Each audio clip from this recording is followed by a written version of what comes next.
Яг тэр мөчид Марта Сильвиа хоёр дотор байранд орж ирэн гэрээ зэвтэж ирснийг дуусгана. Сильвиа түүнийг хараад баярлах бөгөөд Марта түүнийг үсээ засах хэрэгтэй санаулна. Дэн түүнд өөр шигээ өснийхээ талыг хосгой санаж болгоно. Манай хүү дэн шиг харагдахыг хүсэхгүй уцаархад Кайл дандуур нь орж өөр шигээ хатсан болохыг зөвлөнө. Кайл тэдний өрөөнд байхыг харсан нэрээ. Түүнээс яагаад энд байгааг асуухад Монк Кайлыг үргэлж энд ирэхийг хүсдэг байсан. Бас сул зай байсан гэж хэлнэ. Тиймээс багш нь тэднийг бие биедээ хань болохон дээр гэж үзээд үнийг зөвшөөрчээ. Гэвч манай хүн дурвизэж энэ нөхөр ямар их шуугинтай гэдгийг бусад ангийнхандаа хэлнэ. Тэгээд тэр гэрээ рүү заан түүнд ямар нэг зүйл буруу байгааг анзаарна. Яг тэр мөчид гэрээ өрөөнөөс хосхийн гарахад Сильвиа үнийг цэгцлээс барсан байх гэж таамаглана. Рингийн нэгэнд хаягдсан байх хэмээн тоглоом шавлам хийх зурээ санаа зовн түүний араасгүй. Тэрээр дөөгийн мэлмигээ идэвхжүүлж гэрээ дэвэр рүү чигэж байгааг олж мэднэ. Манай хүү шууд дэвэр рүү гүн гарч гэрээ тэнд сууж байхыг харна. Манай хүү түүнээс юу басныг асуухад гэрээ сайнны асан зэвтлэн түүний дүү Эмигийн тухай байсныг хэлнэ. Санаа зовсон нэрээ түүнээс юу тохиолдсныг асуухад гэрээ дүүгээ ууд болсон гэдгийг хэлнэ. Дараагийн хэсэгт Рен эмэтэ өнгөрөөсөн дурсамжууд зурайж тэр түүнд хизээч талархлаа илэрхийлж амжаагүйгээ ухаарна. Түүнийг өөр далцнаа ухаарсан манай хүүгийн нүднээс нулимс цөвж сэтгэлээр унана. Яг тэр үед гэрээ ролонд шиддиний академид эмэр мангасууд хэсэгчин тасцсан гэж зөөдсөн тол тэрхүү хатаарсан зөөднөөсөө хизээч ангижиж чадаагүйгээ хэлнэ. Мөн тэрээр тоо томсгүй олон язгууртнуудын харцдаар дүүн өөрийгөө аврах ямар ч аргагүйгээр тусрамж эрен хөвтөж байсныг нэмж хэлнэ. Гэрээ нулимс сунагаж энэ нь хардаарсан зөөд биш харин зэн совин байсныг хэлнэ. Түүний эцэг эхэн цагттай академийн язгууртнууд тэдний гэр бүл нөхөн осгоор болгож их хэмжээний мөнгө өгсөн гэж бичсэн түүний хорсол уур хийсэн бадарна. Гэрийг уурсандаа хашлах цохон. Тэдний нүдэнд дөөний өвдөлт хөдөөний хэрэгцээгүй жахан хүүхчиг харагдсан хэмээн намандаа өгшин. Рэй чимээгүй хүн сонсох зов шаргал өстөхүү тэдний хизээж уушгүй бөгөөд дүүгэн нарсан хүнийг заавал ална гэж хашгирна. Гэрэгийн нүрийг даган нулимс сувсах бөгөөд тэр тэднийг заавал ална гэдгээ илэрхийлнэ. Үүнийг сонсоод Рэй түүнд өөрийг нь бас төлөвлөгөөндөө багтааж болно гэдгийг батлна. Сэтгэл хөдлөлөө барьж чадсан гэрээ түүнийг шүрэн авч Рэг манагийн хүчээс сэрэж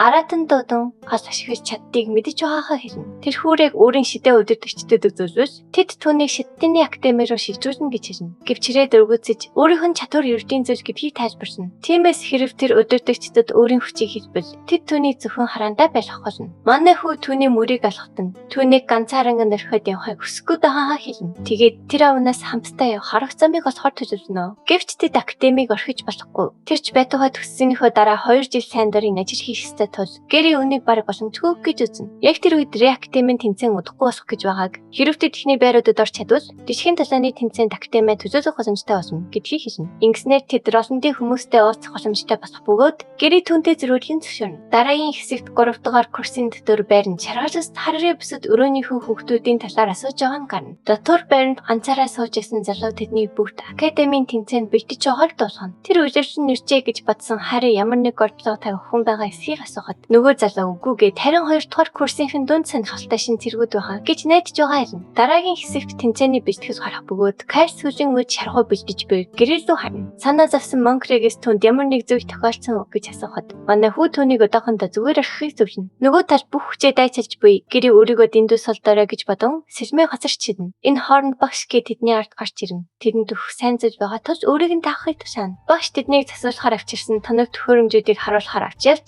тус бүр нэгийг сонгохыг хэлнэ. Оюутнууд ангууны талбайгаас авчирсан тоног төхөөрөмжүүдийг хараад гайхаж зэсгээ сонгож эхэлнэ. Монк тэрхүү цээжний хоёгийг хараад баяр шоцоор Кайл өөрөө ч бас нэгийг сонгож болох уу гэж асуугаад тэд тавцаад өртгөхөд тусалж чадаагүйгээ нэмж хэлнэ. Багш гээ түн зэсгийг авахыг зөвшөөрөөд 2 дугаар курсын бүх оюутнууд орцох боломжтой тул энэхүү тэмцээний сайн боломж гэдгийг хэлнэ. Тэрээр уламжлалт ёсоор олон баян гэр бүлүүд тэмцээн үзэхээр ирдэг бөгөөд хэрэг сайн оролцвол тэдний хараанд өртөх магадлал өндөр. Улмаар академиг орхиод тэдний хамгаас очиж болох боломжтой гэдгийг нэмж хэлнэ. Үүнээс сонсоод гэрээ хэрэг сайн оролцож чадвал язгууртан гэр бүлийн хамгаас очиж чадна гэв явахаар гайхаж нүүрэндээ инээсвэрж тодруулна. Үүний дараа Рэлансын сэлмийг шүрэн авахд багш К энэ сэлмэнд их пимс уучраагүйч хасын шидийг дамжуулах чадвараа алдсан. Тул одоо анхан шатны зэсэг болсон гэд үр зүй сонгохыг санал болгоно. Яг тэр үед манай хүн сэлмэнд их бүх галын режиментийг үрдө шингээж аснаа санаж режимент шингээх нь бодсноос хавгүй хэрэгцээтэй юм байна гэж тунгаана. Тэгээд тэр ангууны ойроо чиглэн явж өсөөр хочигдсан болтой нэгэн газрыг олно. Тэрээр мангасууд бүс нутгийг хамгаалж буй тэрхүү мөсөн газар руу орно. Тэрээр чи болон галын шидийг цуглуулж мангасуудыг өсгөн. Тэнд олон мөсөн режиментийн големууд байгааг харсан Рэй хичээс зүтгэлмийн талаар барсангүй химэн баярлж Норд зүүн талын нэг нь хариуцахыг тушаана. Дараагийн хэсэгт 3 талаа хоногийн дараа хിവэри Хүзэг Баатрин академийн тэмцээний өдөр гарах бөгөөд 90 тайнаас ирсэн олон хүмүүсээр хүс хөдөлгөөн ихтэй байхажээ. Хүчээсгийн Сижвийн танхимд бүх оюутнууд шуугилдан байх бөгөөд Марта ангийнхан лугаагүй нэрч энэ жил тэмцээний дүрм өөрч хэвцэн талаар тосгоно. Дэн нүнийг ганцаарчилсан тулаан баймаар юм химэн гайхаж. Мартаг тайлбарлах гэж ядл Хөжөг Баатрууд танхимд орж ийн. Оюутнууд тэмцээнд сэтгэл нь хөрсөн байх үед Хөжөг Баатруудын нэг нь 2 болон 3 дахь курсын шилдэг 5 оюутныг дуудана. Монк, Ян, Дин, Сильвия гэрийнээр урагш асахад оюутнууд тэдний бүгднийг дотор байрны өрөөний хүн байна хэмээн шимэлдэж хөвшин. Энэ хооронд Дин хэрвээ өөрийн байр суурьа тавьж өгөөгүй бас тэр энд орохгүй байсан гэж бодно. Найд 3 дугаар дамжлагын сорогчдыг дуудахад 3 дугаарт эрэм бүлэгдсэн офтын нэг босох чирий түнд жирээр даас хойш тавьсан гэж хэлв. Дараа нь тэр Жэйг дуудахад түүн дээр аврах том бичинлэг залуу гарч ирэв. Тэр хүү өөрийгөө Жэйгэрий гэж танилцуулаад өө хай хүлээж байгаагаа урам зоригтой энэн сэвсээр хэлэхэд 5 дугаарт эрэм бүлэгдсэн найг их охин түүнсөө харж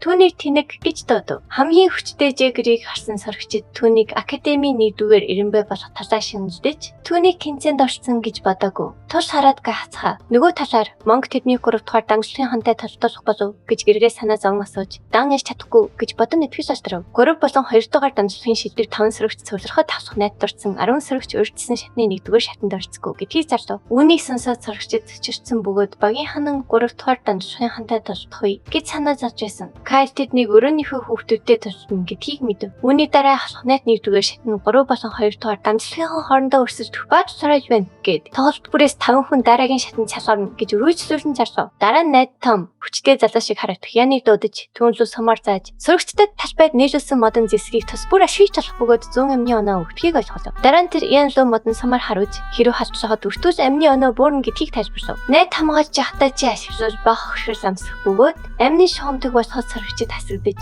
талбайгаас тэжээ бортлогдсон гарахыг тайлбарлав. Дараа нь тэр 2 дугаар дамжлагын ханд бич төшөө базааж биш гэсэн агуулгаас тохирох зэвсгээс сонгохыг тушаа. Дараа нь Себастьян эрэгт шивнэн Райд дараа нь тайзан дээр боломж олгож болохгүй гэж хэлв. Энэ хооронд Рай үрд нь илүү тохирох модон сэлэм авч Кайр төмөргөн авав. Үүний дараа Эвери академийн тэмцээний анхны уралдаан ихэж тэд оролцогчдыг өртөн аваа. Хүмүүсээр дүүрсэн цэнгэлтэй хүрээлэн хараад Кайр Мартанаар сэрдэж бүх найт болон ахлагчид цодлоо эзлэв. Үүний дараа ахлагч Вонрэ руу харж түүний хүч чадлаа харуулах цаг эцэст нэрсэнд бахархав. Тэгээд яг үн шиг эхний тулаан эхлэв. Тэмцээний хизмэх цэрэн гаширдыг төрүүлэн 2 дугаар дамжлагын бүх сөрөгчид түүнлүү нэгэн зэрэг өсрэн дайрав. Гинт Себастьян түүний анхаар сарнисныг ашиглан араас нь модон сэлмээрээ тавчилсан бөгөөд манай залуу тэднийг өөрийг нь унгахаар хамдарч ажиллаж байгааг шууд ойлгов. Себастьяны гар хөл болох Эрик багийн хан дарааг заавал хасахыг тушаав. Өмнө нь Рэй түүнийг өвчин задсан ус санж явсан Себастьян минусан өстэй гаж дондон төвчтэй бүхнээ төлөвлөхөөр шийджээ. Түүний ярианаас залхсан Рэй түүнээс чалчаа болохыг шаардав. Тэгээд тэр шархалт түүхийн гаригэд хэмгүү зөхөж сэрмээ албахад хүргэв. Дараа нь тэр Себастьяны цахнаас шүүрэн ортол. Тэр мөчид 3 дугаар дамжлагын 3 сорогч түүнийг очтод оруулав. Тэр 3 зэсгэрийн түнлүү хүчтэй дайрахад манай залуу ухаалаг мэх хэрэгж Себастьяныг урдаа татан өөрийгөө хамгаалав. Бүх сэлэм Себастьяныг шууд оносон бөгөөд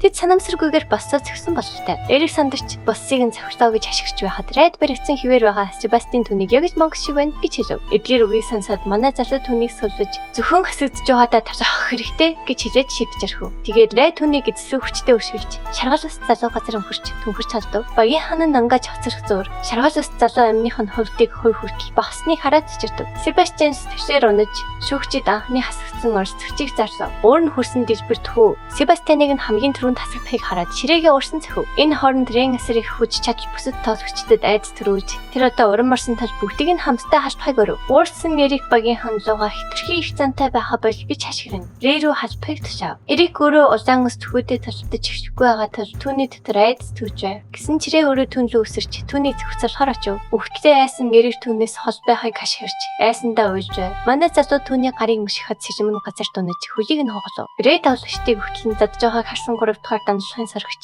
Жэйгри улаан ус төхөөгийн хүчин тэгэхэд биширсэн ч найд түүнийг нэлээд хэрцгий гэж бодов. Найд цааш нь хэлэхдээ энэ тэмцээн сорогчдын техникийг ажиглах зорилгоор цахан байгуулагдсан боловч эцэст нь Райд хэрцгий байх боломжийг олгосонгүй. 2 дугаар дамжлагын манай гол дүрийг унгахаар бүжиглэн хувилцныг тэд мэдэхгүй байгаа бололтой. Гэвч одоо тэр шудраар толдож тэднийг үзөөж өгч байна. Улаан ус төхөө тоглогчид руу халтах бүрт дайсны амны оноо ердөө 20 орчим хуваар буурч байгааг найн зарч ингэж үргэлжлэж бол хин нэгэн нэмээ алдаж магадгүй гэж үзв. Нөгөө талаар Сижвэ Янер тоглогчид бэртэж байгаад санаа зовж. Гэвч Гэригараа зөрүүлэн тэдэнд яг таарчээ гэж хэлв. Рэй рүү бүжиглэн хартаж чадна гэж бодсныг нэ. Гэри ширүү харцаар тэдний өрөөдөлтэй төлөвлөгөөгөө хэрэгжүүлээд түүнийг ялах ямар ч боломжгүй гэдгийг батлав. Энэ хооронд Рэй тоглогчдыг зөхөж гарыг нь хугацаар байсан бөгөөд энэ нь тэдний амны оног хороор буураж. Манай залуу цөсөө харахгүй мэд санагт хотдан гайхаж. Тоглогчдаас чи ашиглаж мэддэг хүн байхгүй юм болов гэж гайхав. Сильвэ түнд тэд чи ашиглаж байгаа ч Ред эндүү хүчтэй тул үүнд автахгүй байна гэж хэлв. Цогцсон орны дунд хүмүүс Рен тухай ховжиг ярьж яагаад ийм хэцгээд байгааг хаач түүний сайлгүй огт найч харагдахгүй байна гэж ачиж хэлв. Тэдний нэг нь анханасаа түн шиг хүнийг оролцохгүй байхаас юм гэж хэлв. Тэднийг улаан өст хүүгийн талаар ийм зүйл хийх мэсрэнүүд тэдэн дээр тусч тэднийг андаар нь идэх мэд хүчин ширүүн харцаар харав. Түүний харц тэдэн дээр тусгаад түүний тухай чарчижсэн хүмүүс харцнаас нь асуухын санаар хасыг мэдэрч түүний сонссон гэж бодоход ч бэрх санагдав. Локи түүнийг мангас байсан гэж таамаглав. Эсвэргээрээ ахлагчдын нэг нь улаан өст хүүг зогсоох хэрэгтэй гэж зөвлөв. Гэвч ахлагч Вон эрийг нь тасалж тэднийг Рэ рүү бүжиглэн халтаж хэвшихэд хинч зогсоогоогүй гэдгийг баталж Рэг зогсоох хүндэсчтэй шалтгаан олсонгүй. За ямар ч байсан ядчны хүн ханаа ашиглалаа. Ахлагч Рэг бүсэд сорогчдыг ачихгүй гэж санаа зов. Гэвч ахлагч Вон ирээд итгэжтэй байх бөгөөд түүний бодлоор улаан өст хүү тэднийг дахин өөрсдөнд бүжиглэн халтуулахгүй байх ухаалаг сонголт хийж гэн гэж үзв. Рэг өөрийнхөө шав гэдгийг илчлээд Вон ямар нэгэн зүйл болбос хариуцлага хүлээх шийдэв. Үүнийг сонсоод ахлагчид хийж хөггүй болов. Гэсэн ч Вон дотроо Рэг бага зэрэг хяналтаас гарч байгаад санаа зовж байв. 3 дугаар дамжлагын үзэгчдийн дунд 3 парт ирэмблэгдсэн найт чери шилдэг таг хэдийн тодорсон гэж үзв. Дараа нь тэр Хари дэжбэрийг дааж гинж дүүн хамгийн түрүүнд хасагдсан харамсалтай байна гэж хэлв. Хари үнийг инээж өнгөрөөгөөд энэ нь сайн хэрэг гэж хэлв. Эцэг нь дүүгэн дэндүү их хэрэгсүүлдэг гэж хэлсэн үнийг нөгөө талаар Марта Кайл эхрүүд болон Рай зэрэг 2 дугаар дамжлагын өрөөнийхний баг тайсныг ахтайгаар зэсэнгүү болгож тэнцэнийг тэргүүлж байх шиг байв. Тоглогчид өвдсөндөө орж яхад гар хөл болох Эрик Рай бохир ирдийз гэж дуудаад өөрийг нь наашах хүрхийг хүлээж авах шаардав. Уурсан Эрик улаан өст хүүд боломж олдвол түүнийгч эцэг эхийг нь ч зүгээр үлдээхгүй тул боломжтой байхыг анхааруулв. Түүний эцэг эхийг дурдсанаар гэр засуу Рейн эцэг эхийг мөөсөн мөчтөө алдаа гаргаснаа мэдэв. Тэр мөчөд Рай уурж түн рүү ууртай ойрт хот битэж архаа барсан Эрик хуурсан мөчнүүдтэйгээ зогтож чадахгүй. Түл тэндээ зогсохыг түнээсгүй. Тэгээд манай залуу түүний толгоноос шүүрэн авахд ахлагч түүнийг гэр мөнгө өгөөс тхүү гарцаагүй хашна гэдэгт одоо итгэвтэй болов. Түн рүү ширүүн харав. Рэй занс хийсэн харцаар харж райцэр болох тухай бодох хэрэггүй гэдгийг ойлгосон. Тэгээд тэр өөрийн манагаа идэвхжүүлв. Манай хүн Эрикийн манаг шингээж авч байгаа бололтой. Эрик чадарч туйлджээ. Энэ хооронд Эрик мананд бүрмөсөн шавхагдсан сандарч твдэж эхлэв. Яг тэр агшин Рэй түүнийг хүчтэй зөхөж эрүүл мэндийн оноогонтыг болгов. Хөрхийн Эрик сайн гихчин нүдөөснийхээ дараа газар хангуу хитэн. Ахлагчид Вон нэрийн талаар зөв хэлснийг ойлгов. Учир нь тэр бүсэд сорогчдыг өргөжлүүлэн гинтээсэнгүү. Тэр мөчид ахлагч Вонрын хэрцгий авирт маш их санаа зовж исэн. Тэр гүнзгий амьсгаа аван тайшрав. Гэсэн ч тэр үнийг инээд болохон өнгөрөөж манай хүү ямартай ч тэдний гар хүчийг хугалсаа болсон тайшин. Нүд ирмхийн зөвхт Рэрүү сом нисэж ирэхэд тэр огтхон чажиршгүй болцсон бөгөөд түүний барьсан байгаа хүүг тавьж явуулахыг санаасан өхөн Рэйчер байв. Рэй хүүг асуудаад газар шидэх хорон дахин түүнлөө самар харсаар байлаа. Гэвч тэрээ юу ч болоогүй мэд самнаас хэлбэрхэн болтон 50 хിവэр үлдэнэ. Улаан өстэй залуу бүхтэй аштаас нь болтохыг харсан охин дотроо сандарч эхлэв. Эцэст нь охины сом дуусч манай хүн боломжийг ашиглан түүний хүзүүгээр нь бариад авлаа. Түүнийг охины манаг сорж явах үед цогцсон голны дундаас нэгэн хүн түүнийг мангас гэж ашиглав. Охиноос нь гараа тавихыг шаардаж бусд нь сэрэ хасагдах гэж байгааг түүнд ойлгохыг хичээнэ. Цогцсон голны дунд дах тэр хүн охины аав гэдгийг мэдээд Рэд аавынхан тухайд орсон сэргийж аавынхаа тухай бодов. Түүний аав өсөрн хотөдөө маш их зүйл хийж олон хүний амь насыг аварсан билээ. Гэвч түүнд хамгийн харамсалтай зүйл тохиолдсон юм. Бүх зовлонтой дурсамжууд толгойд нь орж ирэхэд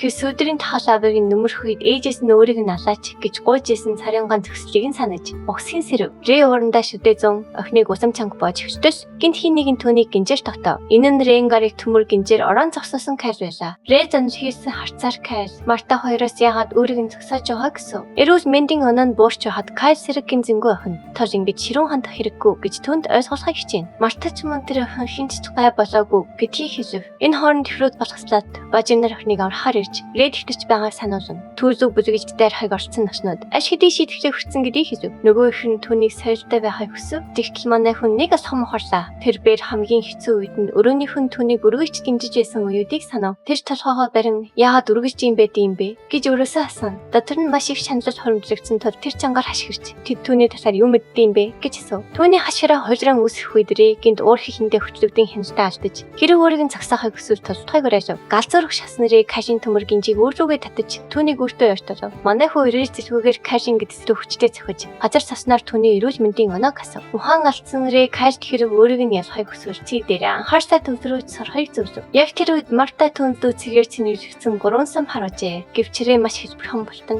сумыг гараараа барьж авлаа. Марта түүний сумыг нүцгэн гараараа барьж авахыг хараад мэс хайхав. Тэр мөчид Рэ асаж буй сумыг Марта руу асар их хурдтайгаар буцааж хийлээ. Марта сумнаас арай гэж байж болтох үед манай хүн түн рүү давталж хэрэг ясахыг хүсвэл эргэж хэрэггүй гэж зөвлөв. Манай хоолгор өрөөнийхнөө хонго болтлон за тоцоороо хичээж заах цаг гаргаж байгаа бололтой. Хөрхийн мартаач мөн газар тунах бөгөөд манай хүн түн зогсож буй. Азарсан ширтгийн оронд хөдөлгөөнийг таварж сархай хэлнэ. Удалгүй слот бажин нарын найзуудыг зад хаяг хараад тэсчгүй. Түүний ардаас тавтлаа. Доороос нь галж маналцах үед дэрэн галзуу хүч хадрыг хагалж ихрүүд хүчтэй цэвэртийн далхинд шидэгдэн өхрөв. Ихрүүд зүгээр хамт харагдах боловч ариг тэдэнд хөдөлгөөнөө төлөвлөхийг зөвлөнө. Ихрүүд дахин дайр харж ирэх үед тэр тэдэнд цаг үргэлгүй отолж хийхийг хийв. Рэдер хоёрыг хоёуланган цэвэж унаасан бөгөөд тэд газарт өвдөж буй бололтой хэвтэн. Энэхүү аим шивт дүр зэргийг харсан Сэрайсандаа цанхиж "Рэг үнэхээр аимшигтэй хүчтэй байна" гэж дүгнэв. Нөгөө тэгүр энэ бүдийг харж исэн цогцсон олон түүнийг ямар хүчтэй болохыг гайхан биширцгэн. Тэд улаан өстэй хүүг ягж мангас шиг хинч зөршгүй хүчтэй гэж бодно. Нөгөө талд 3 дугаар курсын нэрээс найхэр улаан өстэй хүрээ шилдэг тавд багтаж чадаагүй бол шилдэг тавд үлдсэн хүмүүс нь үнэхээр эр бусын байж таарна гэж тунгаана. Энэ хооронд Иан Динзокийн нар аж хэдийн ялагдсанаа мэдэрч байв. Үүний дараа ялгагдтуу байгаа царын ганц тавшигчин Сэрэ байсан бөгөөд Рэй түнзөө шууд төхөжчихв. Айсандаа чичирч хөлн салхасан охин аж хэдийн бууж өгсөн бөгөөд түүнийг яагаад ч дээжгүй гэдгийг мэдэж байжаа. Энэ үед Рэнгар цэгээр бүрхэрдэж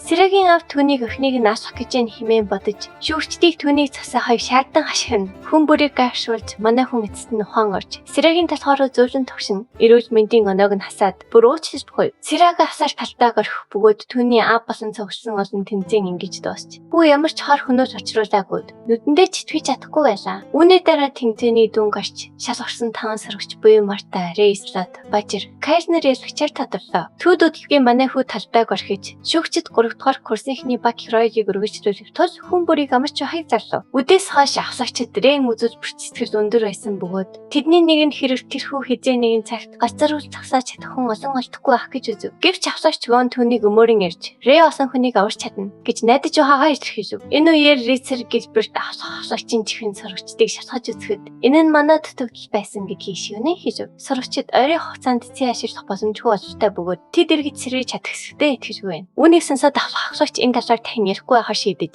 Рэй хувьд санаа зовхзуул хангалттай их байна гэж бодов. Битгэлийн өрөөнд сэжимний тачигнах дуу цуурайтаж сорогчид 2 дугаар курсынхний үдээс хойш битгэлээ шаргуу хийж байгаа талаар ярьсан. Гэри хүүхдтэйдээ ширүүн тусдж байгаа бололтой. Олон удаагийн цэвэрлэгийн дараа тэрээр 12 дугаар төвшин давж хүүхдтэй ясав. Ансхаага таранга Гэри битгэлдээ сэтгэл дундуур байлаа. Учир нь тэр Рэши хүчтэй болох төвшөнд хүрэх хэрэгтэй бай. Тэгээд тэр Сэркэн тэдэнд тэмцээн үзэхээр ирдэг чинээс гэр бүлүүдийн талаар хийжсэнийг санав. Хэрв тэд тэмцээнд сайн оролцвол тэдгээр хүмүүс Рейцер сорогчдыг анзаарах болно. Тэгээд академи төгссөний дараа Рейцерүүд тэдний хамгаалагчийн нэг болж болох бөгөөд энэ нь маш ашигтай тохироо байх болно. Үүнийг бодон Гэри энэ нь түүний хүсэж буй зүйлд хангалтгүй тул илүү хичээхээ шийдэв. Шаргал өстэй хүүг тийм шийдэмийг тулдж байгааг харсан. Черри Гэрэг 2 дугаар курсынхний дунд 1-р байранд ордог гэдгийг таньж харахаас түүний юу гэж бодож байгаа гэсэн. Харийн хүүхэлдээр зан нөгөөх нь түнд илүү торно гэж хэлэхэд Черри Гэрэг бишрэн тэр хүү сайхан царай шиг бөгөөд харийг санагдуулж байна гэв. Охиныг тэр хүү илүү сайн хийж чадна гэж хараатай санаж нэгдэх хооронд харийн хүүхэлдээр рүү асхан ачиж нүүрэндээ тод инэн зүйл тодруулсан. 12 дугаар төвшин идэвхжүүлв. Тэр их хөдөлгөөгээр нэг байрандаа зогсон хүүхэлдээтэй тусдаж сэлмээ ёртоо ганцхан удаа дашаа. Түүний сэлмээрээ зөхөх үед дайрт нь илүү хүчтэй харагдана. Харийн хүүхэлдээ гайхалтайгаар ярьж 12 дугаар төвшин даах үед Гэри түүнийг өөрийнх нь бүх хөдөлгөөнийг хулбарсныг анзаарав. Үүнийг сонсоод харийг тийм хэцүү харагдахгүй байна. Гэхэд Гэри түүнийг туслахыг хүсэж байгааг гадарсан. Черри гоё үзүүлбэр үзэхэнгээд догтлох бөгөөд сорогчид өөр ангийнхаа хоорондоо туслахыг хараад гайхна. Тэр мөчид сэлвэ гарыг хасааргүйж ирээд тэмцээн хийх гэж байгаа тул зүгээр судлаач авъя гэд харасан чинь хөөрхий Гэри түүнээс тархай гүн чирэгдэж яхад харийн цан нь баг зэрэг инээн. Түүнийг гадаа гаргахад Гэри түүнээс яагаад цагсаасныг нь асуув. Тэгтэл сэлвэ түүнийг тэнэг гэж дуудаад рингний гадна толчдвол тэмцээнд оролцох хэрхэн цэцлэгдэж магадгүй байсныг сануулна. Гэри түүний зүг гэдгийг харах бөгөөд охин түүнийг ялгах чадвартай мэдвч одоогоор зүгээр л тайван байхастай хэлнэ. Үдийн хойноос шат их гэж яхад сэлвэ түүнээс Рэг харсан уу гэж асуухад Гэри хараагүй гэд нэгдүгээр шатны дараа шууд асуугалсан гэв. Гинтэд хин нэгний ярихыг сонсоод хэн болохыг нь харахаар ойртно. Гайхалтай нэгэн сэр Үнфорттой ярилцаж бүрээ байж таарав. Энэ хооронд Гэри тэдний хамтдаа юу хийж байгааг гайхна. Тэр мөчид манай хүн тэмцээнд өрөөжлөлөн орцмооргүй байна гэж хүлээхэд найзууд нь цочирдож хацарна. Үйл явдал өрөөжлөхэд Үнфорт Ринээс тэмцээнээс гарахад бизэн үү гэж асууж тэр тийм гэж хариулна. Шалтгааныг нь асуухад манай хүн хэлж чадахгүй байх бөгөөд Үнфорт санаа алдаад тэнцэн өдөр тастай тулдаараа ярьж цоо шийдэж ямар ч сонгож хийсэн хүнд тэх болно гэдгээрээ хийж түүнийг гайхшруулна. Үйл явдал усам чинжиж эвцэгтэй мөч явж байна. Дараагийн хэсэгт бүх зүйл эргэлт хийн. Дараагийн хэсгийг бусдаас төрүүлж хамгийн ихэнд үзхийг хүсвэж эвчсэн дэх төрийн банкны данс руу 5,000 төгрөгийн хандив хийгээрэй. Тэгвэл дараагийн хэсгийг тань. Нэн даруй гаргаж өгье. Таашагдсан бол лайк дарч, сувг сумын заавч бүртгүүлээрэй.